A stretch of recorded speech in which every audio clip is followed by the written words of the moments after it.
Welcome to Voices from the Bench, a dental laboratory podcast. Send us an email at info@voicesfromthebench.com or look for us on Facebook at Voices from the Bench.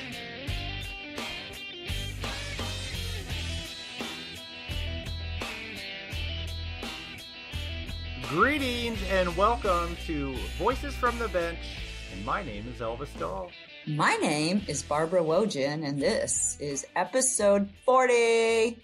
So all y'all youngins out there, we just hit 40. We were happy when we hit 20, and now we're double. So good for us. We're officially over the hill, right? Isn't that what that, when you turn 40? You're officially over the hill. My ass is never going to be over the hill. Sorry, not happening.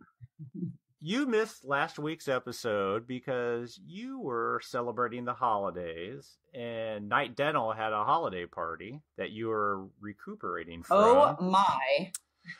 My question Let is, me just say, where does Night Dental have a holiday party? Do you guys like rent out a stadium or a airport hangar? How do you fit all these people? you want to just laugh? Yeah. Oh, this is a really good story. So I do these, I do employee meetings. I just started 4 months ago. And what came out of the very first meeting, which was back in September, October, was we need to have a party. And we missed those parties. So the young lady that mentioned it, I put her in charge. We got a committee of about 8 people. We had a budget. And we actually held it at Night Dental and had a tent on the outside. We got a DJ, we got a bartender, we got food. And I'm telling you, we were here. Some of us were here, not me, but till 4 a.m. Best party ever. There's a ton of videos. And, you know, it's just made me happy seeing everybody happy. I cannot tell you how much fun it was to just see everybody come together and happy. So, yeah, it was awesome. That's awesome. And thank you for asking. Was it employees only? No, spouses, employees. Really? So how many people were there? Like 200? 150. Wow. There's this thing where you stand. I didn't know this, but I got a couple kegs, and you actually stand on the keg, and they hold you up. Like keg, I don't know, it's called a keg stand or a keg dance. Yeah. This dude fell over. The keg fell over with it. All the ice went all over the place. That's on video. Yeah, that was the DJ that I hired. So it was pretty awesome. But they asked me, and I'm like, wow. I'm not doing any shots, and I'm not doing any keg dances because I need to be in charge. But it was good. And we Ubered everybody home, which was really smart too. That it could be a liability. I actually had Ubers for everybody. So yeah. Wow. That's impressive. Yeah, it was fun. And now we're like, damn, well, how we top that? We had so much fun. We should do New Year's Eve, but nah. Well, you better get really started. Fun. It's right now. Right now. I lost probably a day in my life recuperating, but it was fun. No, sure. This time of the year, I never know exactly what day of the week it is. I don't even know what day it is today. So yeah, it doesn't matter. It really doesn't.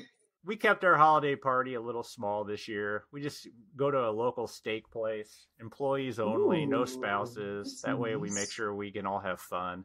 We don't want to bring the Debbie Downers. That's cool. Yeah, it's fun. Nothing, no cake nice. Stands. No cake stands. Yeah. Is that what they're called? Keg stands?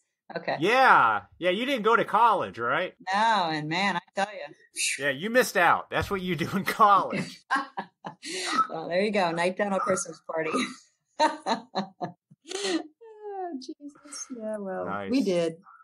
That's awesome. This episode's coming out on the last day of 2018. Dun, dun, dun. We are about to embark on a new year. What is your resolution for your lab? What are you looking to do? What's the big thing that Night Dental is looking to do in 2019? Are you seriously asking me that question? Just so you know, you didn't prep me for that question. And I don't do New Year's resolutions. I try to be smart all year round and not have to give up alcohol or start exercising or lose 10 pounds or get more clients. So I don't know. That's not something I can even answer. So I'm gonna plead the fifth. Nice. Personally, I'm gonna run more. Yeah. But professionally, I just want to hit my EBITDA targets, my budget, and make sure my employees are happy and my clients, but my employees more importantly. There you go. Start by getting them all drunk at a party. That's a good way to start. Yeah, thank you. I appreciate that. Well, what about some of you guys out there? Do you guys have resolutions for your labs in 2019? What do you plan on? Do you want to stop hand waxing? Do you want to start printing your dentures? What do you hope for in 2019? Send us an email at info@voicesfromthebench.com. We'd love to read some of them on the podcast and maybe have you on to talk about it. I totally knew you were going to segue into that. Very well done. Yes, send us emails, content, 2019 content. We've done pretty good for 2018, but let's keep it going. Please email us. Be happy to interview you with some topics, what you want to talk about, who you are. Let us know. Yeah, it's going to be a good year. So this week, we start off a new interview with a real classy gentleman in our industry who just happens to be the chairperson of the Cal Lab Association.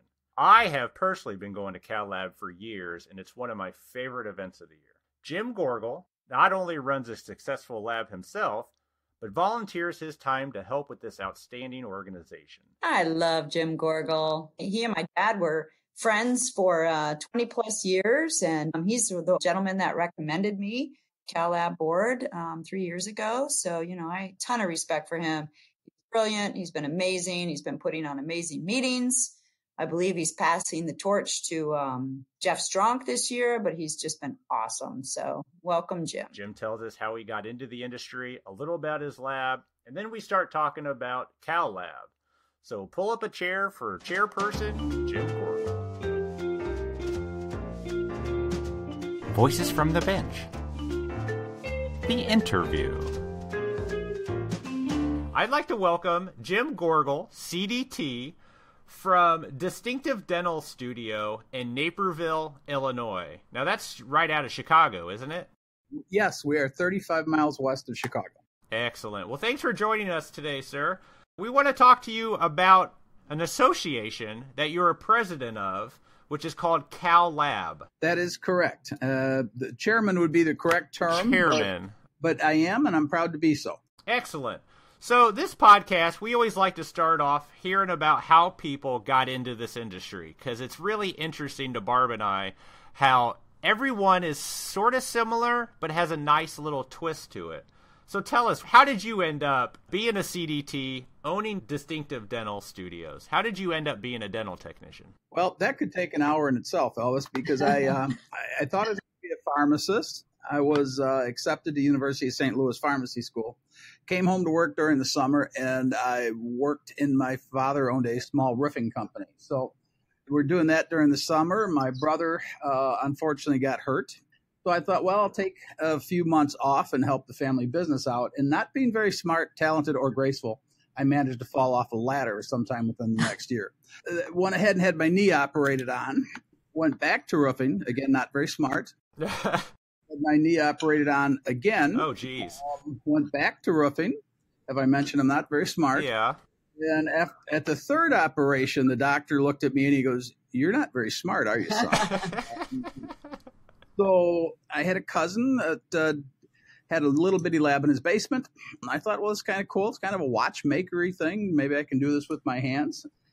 Watched him do it, and I went to work for National Dentex in Wheaton, Illinois in 1974. I ended up managing that lab for them after a period of years. And back to the CDT thing, God, this sounds like a long time ago, but I've been a CDT since 1981. So I guess that's about 37 years right Wow. Nice.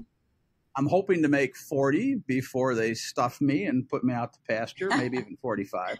So I opened my own lab in 1984, so this is our 34th year. And, we seem to be kicking and screaming. The industry, as you know, has changed quite a bit, and we're making every effort to adapt. And it's fun. I mean, I can honestly tell you, after all these years, I still have fun doing what I do. And that's important. Yeah.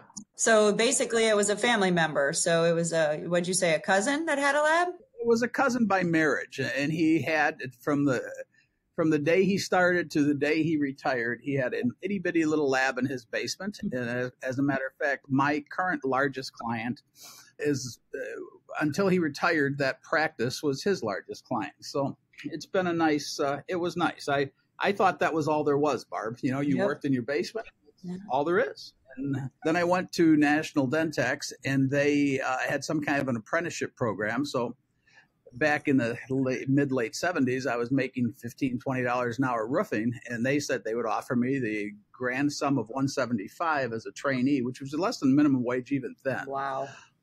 And I thought, well, yeah, I mean, how long can it take to work your way up in this business? And, you know, like today, if you want to, you still can. I didn't have a choice. I was married.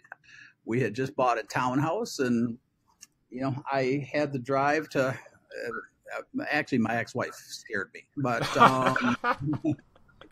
and I found that if you're willing to learn, people are willing to teach. And I don't think that has changed today. I would agree.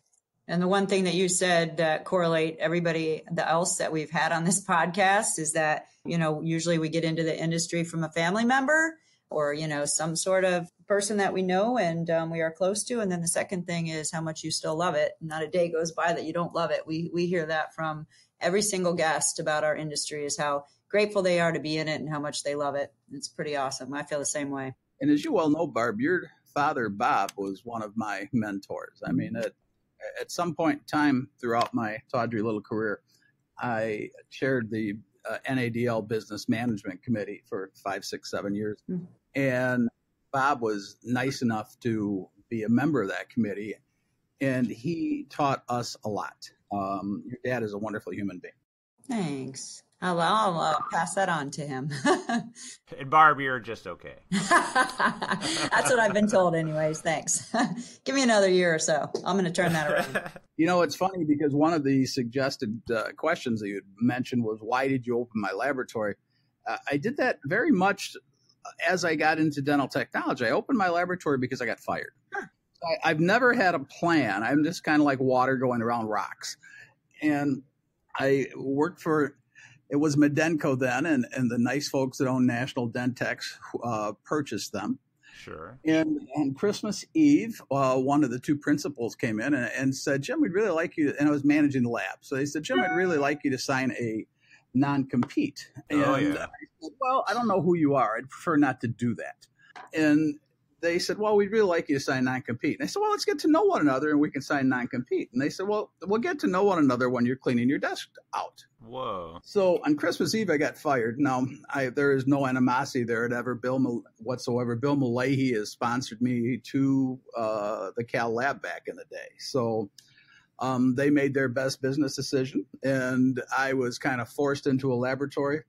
And sometimes good things happen by accident, and it turned out to be a good thing for me, and I have a wonderful relationship with that company. So when did you get your CDT? At what point? Were you at National Dentex when you got it? I was at National Dentex, yes, at that point in time. It was 1981. It was at Triton Junior College, which had a dental technical program at that point in time, which unfortunately has since closed, and managed to pass on the first time without even cheating. Really? It was a miracle. First time passer. Nice. Why did you feel it was important to become a CDT? What was your drive? You know, on somewhat of a serious note, you hear an awful lot of people say it doesn't matter, it doesn't matter, it doesn't matter. I felt then, and I feel now, Elvis, that if nothing else, earning your CDT proves that you have met the standards that our industry and our peers set for themselves. And I think it is a shame that more people do not feel that way, because we do have a set of standards. I know that the National Board for Certification and the NADL worked very hard to keep those standards current. You can see that in the new implant segment. Mm-hmm.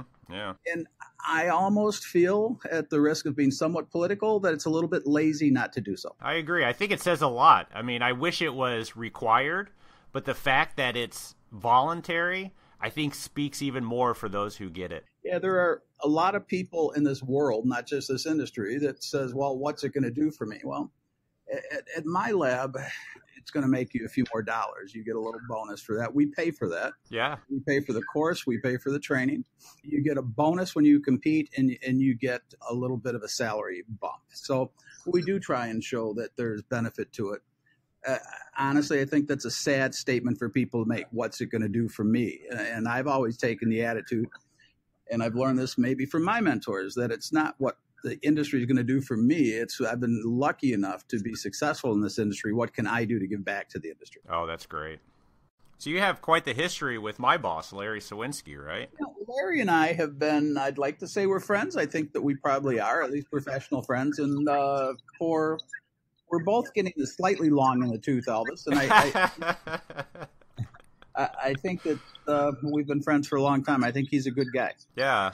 How long have you been there? I've been here a little over 10 years. Oh, wow. Are you from that? Yeah, I grew up in a house not far from the lab, so my full cycle of life comes right back to where I grew up. But it's nice, yeah. And I knew Larry when I was a kid because I was actually friends with his son in middle school, but I didn't know what he did or anything. But it's weird how the circle comes back around. It truly is. Where did you train? Right here. Ah.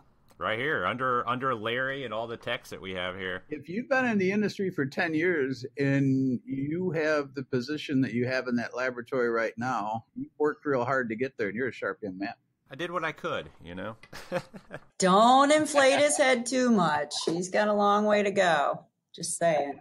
I think it's neat that you and Larry know each other. You and my dad know each other. You pretty much know everybody we know, which is pretty cool. I'm pretty fortunate in that regard. Yeah, I'm actually trying to put together a group of, I don't want to say it wrong, but old guys from back in the day to do a roundtable talking about how the industry was, in the 60s and 70s compared to what it is now. And I think that'd be a really interesting conversation if you want to be a part of it. Yeah, that would be neat. You might want to consider Jerry Mariacker for that. Where's he from?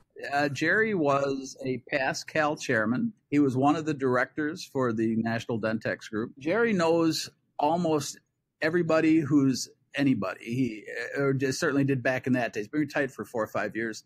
At one point in time, he worked for a guy, Barb probably knows the name, Elliot Lafreniere, who pretty much came up with the whole veneer thing back in the Hollywood days when they just stuck the movies and pulled them off. Interesting. I'll have to look into that. Thank you. Well, let's get back to about you. Distinctive Dental Studios been around for 34 years, you said? Yes. What do you guys specialize in? Are you full service? We are a full-service laboratory. We have kind of an emphasis on implants, but I'd say we're really more of a generalist laboratory. Okay. If the client is willing to pay for it and it's ethical, we'll probably do it for them. There you go. I saw on your website that you offer a monthly volume discount program. We do. Do a lot of offices take advantage of that? Yeah, it's volume-based, so it's from $3,000 to $39.99. It's 2% discount off your lab bill. From $4,000 to $14.99, or say $15,000, it's 5%. $15,000 plus is 8%. Also, we still let them use their credit card if they want. So I will take the credit card hit. So they get a few dollars off, and it also allows them, if they want to use credit card points. So it's a good thing. Yeah. Do you find that offices are trying to reach that amount so they get that kickback on a monthly basis? I'd like to say yes, but what it really does do is if you've got a guy that's a little bit behind or a lady that's a little bit behind, and say they're doing $10,000 a month, you have to be current to net 20 days. Oh, I see. Yeah. Once they start to get behind, you go, doctor, you're 10% of $10,000 be $1,000. But I'm not the brightest guy in the world, but 5% is $500. Not only are you paying interest now because you're behind, but you just threw away $500. Interesting. And all of a sudden it starts to make a little more sense. Now, of course, they try and get you to give them the discount anyway, but I try to be pretty firm about that, Elvis, so that it encourages keeping my receivables down, and at the same time, it thanks them for doing business with us. Absolutely. I think it's a neat idea. We've never really discussed it on any of the episodes before, and I think that's good because, coupons, we don't do them. I don't think they work. Maybe a volume discount program, something to look at. Yeah, there are guys and ladies that use Travel Flow and that kind of stuff. This was just what I preferred to use. Cool. Do you do anything like that, Barb? No, we've just, not really. We do coupons and we do 50% off first cases, but we don't really do volume discounts. No, I think it's because a lot of our work is DSO and the crowns are so cheap anyways, and the margins are so small that if we do volume discounts, it's just going to hurt us even more. So no, we do not. So anyhow, thank you for giving us your whole life story and how your lab got started. But we really have you on today to talk about the Cal Lab Association, which I'm a proud board member, stand next to you at the board member meetings. And can you just kind of talk about a little bit about what Cal Lab Association is? The Cal Lab Association is an international association or group of dental laboratories.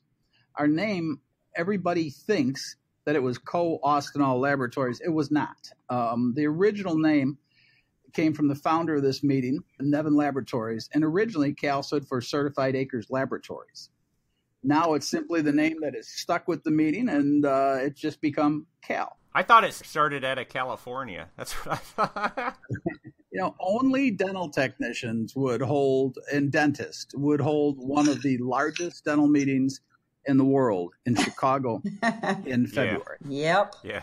And honestly, I think that happened initially because it was Nevin was here, but it was also during February a relatively inexpensive place to go because people don't want to be here. They'd probably rather be in Miami. Sure. Currently, we're the oldest dental laboratory association meeting, and quite possibly we are the largest nonprofit dental laboratory meeting in the United States. How many members are a part of the Cal Lab now? You're asking a hard question. That is one I look up. It's got to be it's got to be over 200-300, I would assume, or 500. We'll have between 520 and maybe 620, 650 people. That's a good group. Yeah. One of the nice things about our group is that it's a members only group. And when you join our group, not specifically to talk money, but the membership is only $495. It entitles 2 members from your laboratory, and both of your laboratories are members to attend the meeting for free.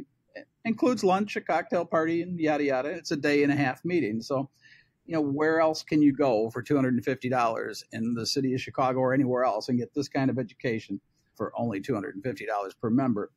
And it's a members only meeting, so you can't just walk in off the street. It's somewhat of I don't want to use the term exclusive. Go for it. Exclusive. I'll say it. We don't let any riffraff in. I hear you. To get in, you do have to be voted on by the board of directors. There used to be a size limit. We abolished that size limit at some point in time, Elvis. And now we'll take applications for, and you used to have to be full service. We have taken away both of those prereqs, and now we'll accept an application for any size laboratory. So a one-person lab can join? Mm-hmm.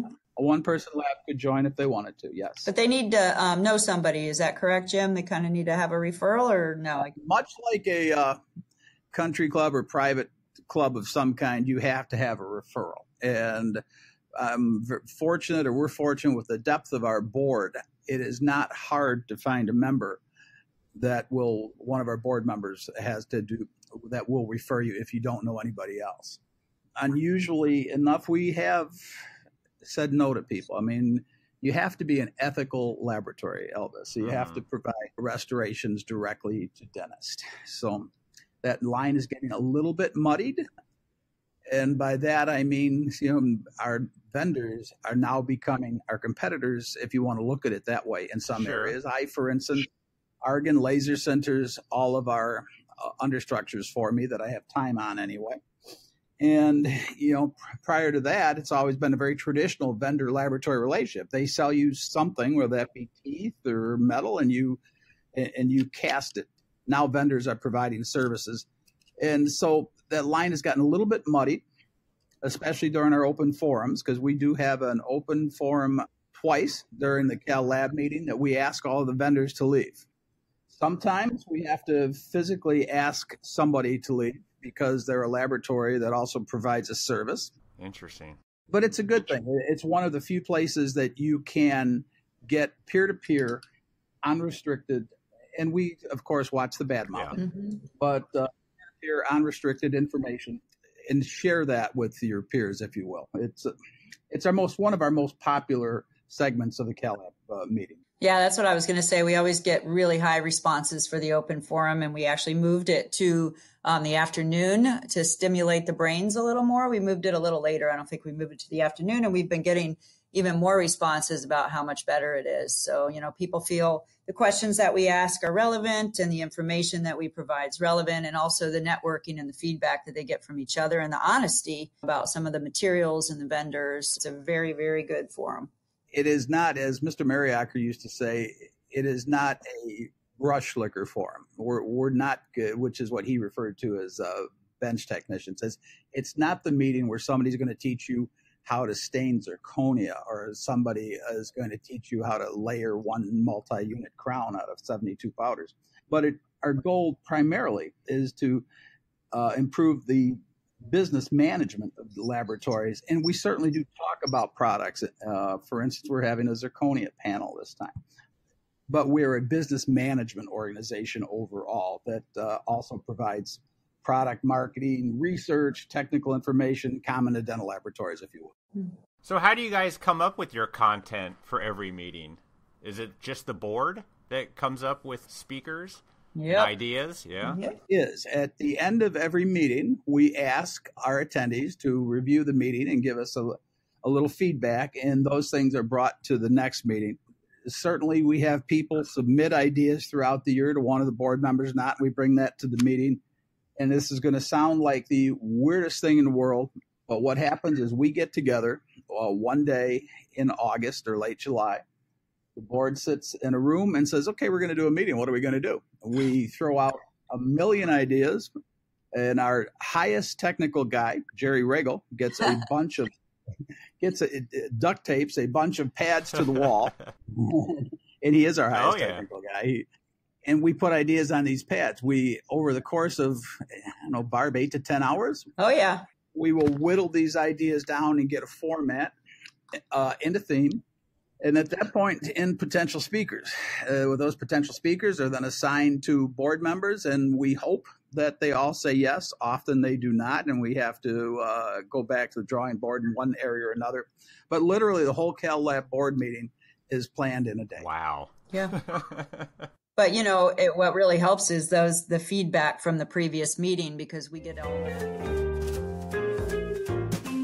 Well, we appreciate Jim joining us. Join us next week as we talk more into detail of Cal Lab and why it's one of the best meetings of the year. Are you interested in it? I highly suggest you check out Cal Lab, which is cal-lab.org,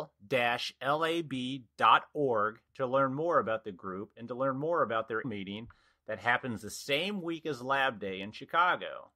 It happens on the Thursday and Friday, and when it ends on that Friday at 12:15, you still have plenty of time to head over to Lab Day for the rest of Friday and all day Saturday to enjoy that. This year, they have a fantastic keynote speaker at February's meeting. Wait till next week, and Jim will tell you all about it. Now what do you got? I know you have some announcements, because that's I do. Our goal. So I know. You're going to tell everybody about NADL being in about 3 weeks, and we're going to be there live. And we've never done live before, so it should be quite interesting. And please register for the NADL Visions meeting. Are you coming in on that Wednesday, or you're not going to the early Wednesday meeting? I am not going to the early Wednesday because I have to work, so I'll probably be there Thursday. It's nice. Southwest heads right in.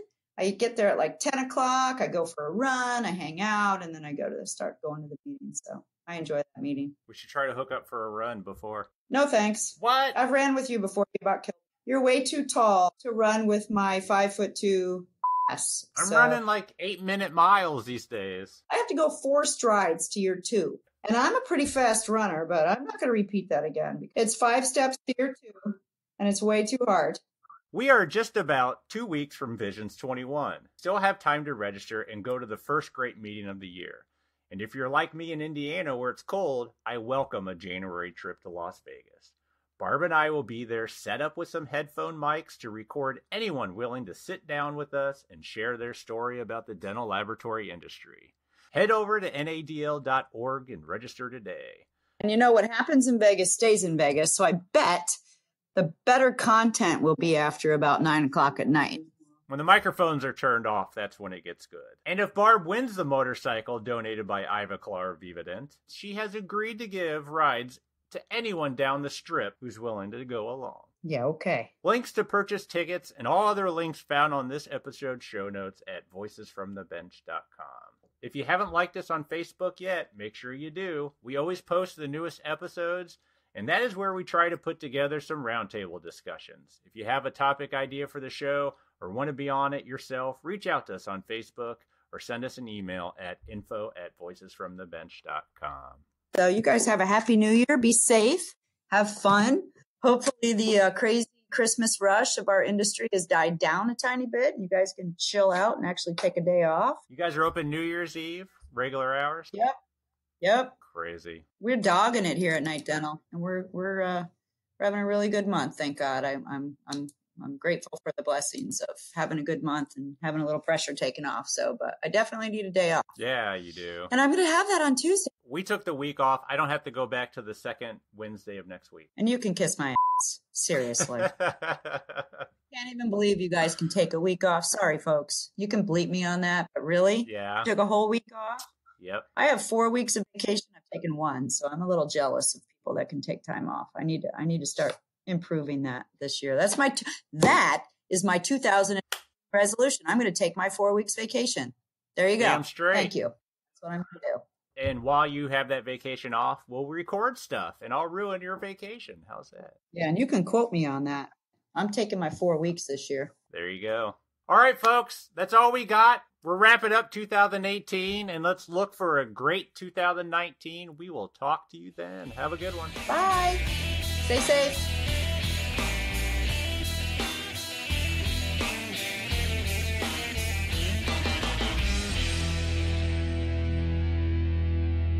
Oh, I love Jim Gorgol.